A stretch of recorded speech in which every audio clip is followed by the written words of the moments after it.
marketing is not so much about the art of the design. Did everyone get questions? Okay, sorry, yes, let me repeat that. His question was, he's interested in marketing research as an area, and he's asking that is there enough scope for it for an MBA grad going in, right?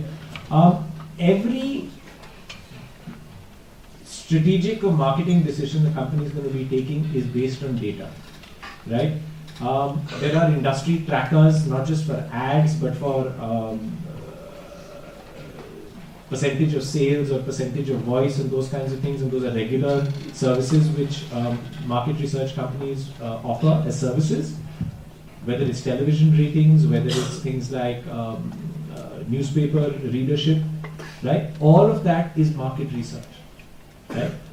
You would need to build your skills a little further because the MBA program doesn't give you enough meat on marketing research. Yes, I know there's a paper and you've done statistical methods, but if that's something that you're interested in, there is a huge demand. Today, I think just about every leading ad agency has its own internal MR company, as well as very large market research companies which function independently, right? Any group wants to venture and foray into a new area. What's the first thing that they're going to do? Right? You guys do that, right? I mean, you have an industry, this thing to do, report to do, or even as part of your summer placement. So yes, make sure that you're strong on your quant side. That's a prerequisite, but certainly yes. Okay, any of you are keen on an area, but that company doesn't come to campus? Okay, what do you do? What do you do? Try for a summer internship. So the company doesn't come on campus even for summer internship. What do you do? How many of your seniors do you know who've done that? How many of you plan to do that? It's worthwhile. It's really worthwhile exploring that. Right? So if there's a field, there's a sector, there's a kind of profile that you are interested in, but you need to start working now, right? But try for that. Okay, next question. So, I have taken finance as my specialization. So, Yeah, it's on. I have taken finance as my specialization. So, various kind of profiles for finance, like audit profile, private equity consulting, we have. But sir, how will I come to know what kind of profile should I go for? That is my question. Okay. Everyone heard that question. It's a good question. How do you know what's involved in different profiles? It goes to research, essentially, right? Three things actually that you can do. One, talk to your immediate seniors. They've done similar profiles and things like that in their summer internships. They'll give you some idea. Number two, tap into your alumni network. People who are working in that function or in similar companies. What is the work involved? Third, do all of you have a LinkedIn profile? Yes. Okay. So you all know that. Use your LinkedIn profile to connect with other people who are in those similar profiles. Ask them 5 questions. What's this work really all about? And when you're in your summer project or your summer placement, that 2 or 3 months that you're going to spend, you will see that in a similar role or a similar profile, there are people who come in with various qualifications. Right? It's not a cookie cutter, straight jacket thing that only X type, XYZ coordinate type person can only fit in. There is a fair amount of variability. Speak to these people. You know, your project, sure, you're doing whatever you have to do, but it's going to expose you to maybe 10, 15 people in that organization. Go up, speak to them. Use an initiative. Hey, can I take half an hour of your time? You know, at lunch, over coffee. Even if it's not straight in the same project, but ask around. That's what this summer project is all about. Right? To help you get to know about the outside world of work better. Right? Kind of answer that? Yeah. So is it that we get to know what we are good at only after getting exposed to industry? To some extent, yes. You'll already know whether you're good at finance or not. For example, just to give you an example, right? So certain things in terms of hard skills, you'll have already got some feedback. In terms of even soft skills, are you good at communication? Are you good at organizing things? Are you more sort of a research bent and detail oriented person or not? Right? Some of that feedback you've got from your courses, from the extracurricular activity that you do, from how well you do in certain subjects. What we're talking about here is that summer placement is like a trial or a taster. You own a pair of spectacles. How many frames did you try on before you zeroed in on that one?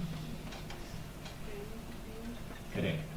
Right? So you were looking for fit, you were looking for size, you were looking for comfort, for price, but you could only do that when you tried that on. So that's what we're talking about. Now, obviously, if you have 5 profiles in mind, you can't do 5 internships. You'll do one, you'll find out about the others, including networking amongst your own batch, seniors, talking to other people in other profiles. That's what you do. Is it like in the industry we want to go to for final placement? Yeah. We should go for summer placement in that industry only. It's preferable, but I know it doesn't always happen.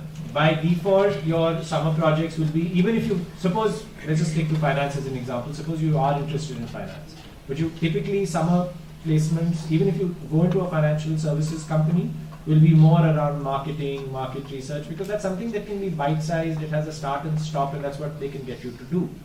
Right? So you may not, your project may not necessarily be in a financial domain. Fair enough, but at least you can find out more about what happens there. Yeah. Sir, what is the future of digital marketing and which are the companies that I can look up to when I think about digital marketing? Okay. Digital marketing is fairly large, right? And it's growing. Year on year, if you look at percentage of what a brand spends on Facebook, Google marketing, SEM, SEO, all of those things is increasing. No longer is it something that, you know, acha, humko ek baar banner dal dena and that's it, right? It's also becoming increasingly sophisticated. Companies love it because you're also able to measure it, right? Who is clicking where? Unlike in a newspaper ad or a TV ad, you don't know whether the 5-year-old is watching it or the 80-year-old person is watching it, right? You can target it, it's measurable, so in that sense it's far more precise and you can control it. Which are the companies? It ranges. So it will range from ad agencies themselves who provide that support as part of, so I'm Ogilvy and I do work for Vodafone. So as part of that, in overall handling their communication and marketing, the online marketing, they'll have specialist teams within that. You also have standalone agencies, right? Relatively smaller in size perhaps, but who again do that specialized work. So ask around, look around, ask around, Google, get those lists of companies. You're possibly better off working for a larger setup initially, just so that because why? Because just their training and initiation and induction may be a little better. You know, a smaller company will have less time and resources to be able to create that and an experience for you. So in that sense, you know, you get an understanding of that space and sector and then move into a smaller, more specialized space. Sure. Yes. So what are the opportunities in the development sector? Is there any platform which is unfortunately, there isn't a very well organized platform to approach development sector companies. Increasingly, though, they do want people and they do take on people who have professional qualifications. Unlike, say, 10 years ago, they also pay much better. They're obviously not going to be anywhere close to what corporate sector salaries would be. But look at it this way. Everything that, say, an NGO does, a company also has to do. They have to recruit, train and retain people, which is even a harder challenge for an NGO or a development sector organization. They have to market their services for two things, not just to sell their products, but also to raise funds. Right? If I buy a bar of soap or if I'm buying a bottle of soft drink, I'm ready to pay for that. It's much harder to get you to give 100, 500, 1,000, 5,000, whatever amount for a cause. Right? So that's a harder sell, it's a harder marketing. We have to manage the money. We are also open to audits. There are foreign contributors, individual contributors, etc. So they want to see that the money that is providing is being put to good use. So in that sense, it's exactly the same. You have a project, you have deliverables, or a lot of your core management skills will be applied there. It's just that not too many of them will come to campus. You'll need to seek them out to go and do that. But I know I've met a lot of people who moved from corporate sector jobs to work in that area. Also, you could be working later on, perhaps in the CSR side of corporates, if that is where your interests are more aligned. But they won't recruit you straight out Yes. of campus for a CSR profile, not likely. So we have to approach them On your own, yes. So, sir, how do I show the necessary skills if I don't have work ex? What kind of skills? So, for example, there are two persons, one with a work ex, one not. The companies have a perception if a work ex guy come to us, he'll be having some sort of skills in the corporate world, whereas a fresher won't. So, how should I cope up with that? We're talking about what level of work experience. Anyone who here has had work experience? Duration? 3 years. Okay. Okay. Sure. So they on their CV are going to be trying to pull out things that they can from their work experience. You will show it from things like extracurricular activities. You will show it from academic side, the kind of courses taken or the knowledge acquired. That's how you show Even the kind those of related things, skills. Your projects that you do, the papers and fests and sort of those sort of things, achievements that you've been able to garner.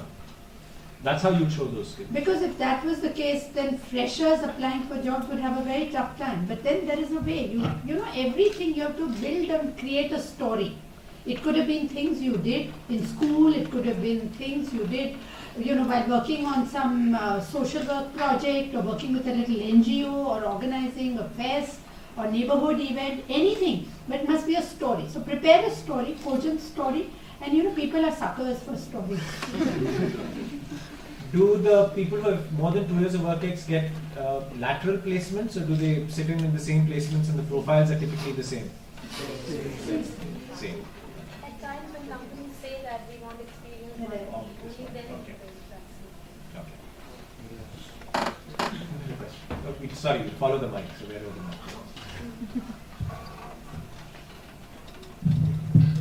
Sir, I wanted to ask that in digital marketing, is it necessary to be from a background of IT?